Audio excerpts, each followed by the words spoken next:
Smart et Réglo, notre rubrique juridique focus aujourd'hui alors sur un sujet dont on a beaucoup parlé, de l'immobilier d'entreprise. On a beaucoup parlé de ce télétravail qui réduit le nombre de salariés sur les sites.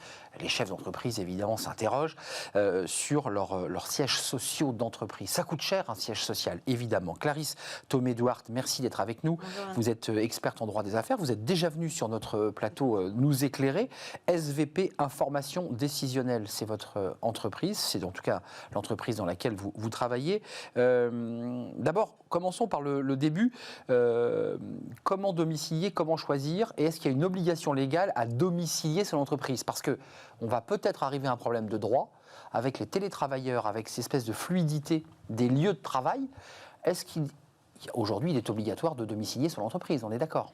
Alors, dès lors qu'on exerce une activité, on a l'obligation de s'immatriculer au registre du commerce et des sociétés.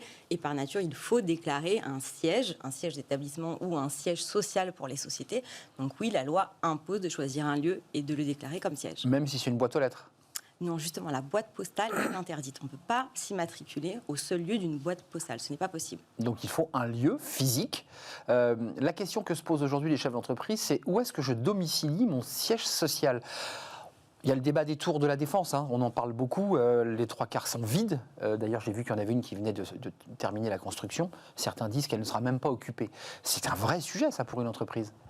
Alors, on peut toujours aujourd'hui opter pour un local quel qu'il soit. Hein. Il y a une diversité des baux, que ce soit... Alors, il faut rappeler aussi que les baux, on ne choisit pas le type de baux qu'on va avoir. C'est en fonction de l'activité. Si j'ai une activité commerciale ou artisanale, ce sera un baux commercial. Si j'ai une activité économique, ce sera un baux professionnel ou une activité libérale.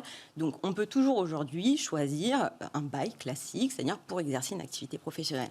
Après, au vu des circonstances sanitaires et des restrictions de déplacement, il y a lieu de s'interroger aujourd'hui s'il est opportun ou pas de privilégier plutôt son domicile personnel. Alors, ça, vous évoquez pour ceux qui sont des chefs d'entreprise, petites entreprises, on met son siège social. Alors, je ne parle pas des grands groupes bancaires, puisque je parlais de la Défense, là, ce n'est pas le cas. On installe son entreprise chez soi. Ça a des contraintes ou pas, ça? Alors, déjà, il y a une distinction en fonction de si je suis entrepreneur individuel ou si je suis dirigeant de société commerciale. Pour l'entrepreneur individuel, je peux toujours immatriculer mon siège au lieu de mon domicile personnel, même si mon bail, par exemple, mon contrat de location d'habitation l'interdit, ou si le règlement de copropriété, alors que je suis propriétaire, l'interdit, je pourrais toujours immatriculer au lieu de ma résidence. Sans problème. C'est de droit. Ça, c'est pour le travailleur indépendant. Pour l'entrepreneur individuel. Individuel, pas pour la SARL. Alors, les sociétés, de manière générale, elles doivent... demander l'autorisation au proprio. Excusez-moi d'être un peu abrupte. Non, c'est pas grave. J'ai toujours l'obligation d'informer mon propriétaire. Obligatoire, donc c'est important de le dire. Il y a une notification préalable, soit du propriétaire, donc propriétaire ou le syndicat de propriété, ou le bailleur. Si je dans les deux cas, entre entreprise individuelle ou SARL. Je dois informer. On conseille aussi, bien évidemment, d'informer son assureur, parce qu'en fonction du type d'assurance que j'ai souscrit, ça peut avoir des incidences. En revanche, et j'y reviens, lorsqu'on immatricule une société, le seul lieu qui peut être choisi de domicile personnel, c'est le lieu où vit et qui appartient en vertu d'un bail de location, du représentant légal, donc du dirigeant. Si je suis simplement associé et non dirigeant, ça marche pas. Je ne peux pas choisir le lieu de mon domicile personnel. Donc, ensuite, il va falloir s'attacher à savoir si je suis limité soit par mon règlement de copropriété ou mon bail. Et dans ce cadre-là, l'immatriculation et le choix du local personnel ne pourra pas être définitif, il sera provisoire et limité à une durée de 5 ans. Il faut savoir que le changement, il doit vraiment intervenir avant l'expiration de cette durée, sinon le greffe a le droit de radier d'office la société. Parce que le syndic se retournerait contre la société. Alors, pas nécessairement. Le syndicat de copropriétaire ou le bailleur a le droit de notifier l'obligation de transférer son siège, mais même comme ça, si je n'ai pas adressé un justificatif au greffe attestant du fait que j'ai transféré ailleurs, je serai radié de droit. Clarisse, on paye de la CFE, donc de la contribution foncière des entreprises. Lorsqu'on domicilie, on doit le déclarer, puisque parfois on se paye un loyer sur son entreprise. Comment ça se passe? Nécessairement, la CFE, elle est calculée sur la valeur locative. Donc, de toute façon, dès lors que j'exerce une activité professionnelle, je serai éligible. éligibles à la CFE, ce qui est un débat sur j'arrête pas de le répéter, mais un jour ou l'autre, on trouvera la solution sur les télétravailleurs qui travaillent chez eux et qui utilisent leur emploi sur leur domicile et le lieu de travail. C'est pas la même chose parce qu'ils ont la qualité de salariés. Là, on parle vraiment des entrepreneurs individuels et des dirigeants de sociétés. Ben voilà, quelqu'un a répondu à ma question. C'est plusieurs fois que je la pose à des experts juridiques. Est-ce qu'il y a des solutions de domiciliation collective? Est-ce que je peux me domicilier moi-même à l'intérieur d'un siège social d'une entreprise, par exemple? Alors, c'est tentant, par exemple, l'idée de se dire j'ai un ami qui a déjà sa société, et de ce fait, je vais faire l'économie d'un loyer professionnel et je vais lui demander de m'héberger et de pouvoir me domicilier chez lui. C'est interdit par nature, c'est-à-dire que seules des sociétés qui disposent d'un agrément préfectoral ont le droit de domicilier d'autres sociétés. En plus, les sociétés, elles sont contraintes à beaucoup d'obligations légales, de lutte contre le blanchiment de capitaux ou de lutte contre le financement du terrorisme. Elles doivent notifier énormément d'informations auprès de l'URSSAF et de l'administration fiscale. Et même les modalités du contrat sont précisées par la loi. Donc, si je ne suis pas société de domiciliation collective, je ne peux pas domicilier quelqu'un d'autre.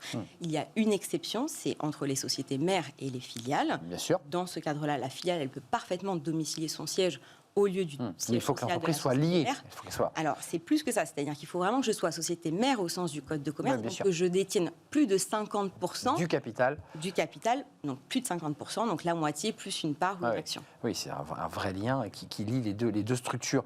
On peut changer de lieu de domiciliation en cours d'activité ou pas? C'est possible? À tout moment. À tout moment. À tout moment. Je suis entrepreneur individuel, il n'y a pas de formalisme particulier. Ça coûte un petit peu d'argent quand même, il faut le préciser. Ça coûtera le coût de la publicité légale. Donc l'entrepreneur individuel, il peut le faire de plein droit. Il a juste à se rapprocher du registre du commerce et des sociétés pour effectuer les formalités. La société, elle est contrainte à plus de formalisme, devoir réunir une assemblée générale extraordinaire, respecter soit la majorité légale, soit la majorité statutaire. Et s'il y a un changement de nationalité, si je décide, par exemple, de ne plus être domicilié en France et de choisir... J'allais y arriver. Et de choisir... Je vais à l'île Maurice, tiens. Eh ben, dans ce cadre-là, il faut nécessairement recueillir l'unanimité des associés. Ça a beaucoup d'incidences en termes de lois applicables, de fiscalité. Donc, on considère que ça peut considérablement changer les engagements des associés. Clairement. Et il faudra que tout le monde soit d'accord. Tout le monde soit d'accord, ça veut dire aussi qu'on peut être aussi dans le collimateur du fisc, parce qu'en choisissant l'île Maurice, vous avez bien compris que je choisissais une fiscalité avantageuse. Le choix du lieu de la domiciliation, de toute façon, elle a toujours une incidence fiscale, que ce soit à l'étranger ou en France. Si je suis en France, il y a aussi des zones particulières où je peux bénéficier d'allégements fiscaux ou d'exonération. Quartiers de banlieue, les lois montagne, je crois, qui exonèrent. Les zones les plus connues, en généralement, c'est les zones franches urbaines. Après, il y a pléthore de zones particulières, les quartiers prioritaires de ville, les zones de revitalisation, les bassins d'emploi.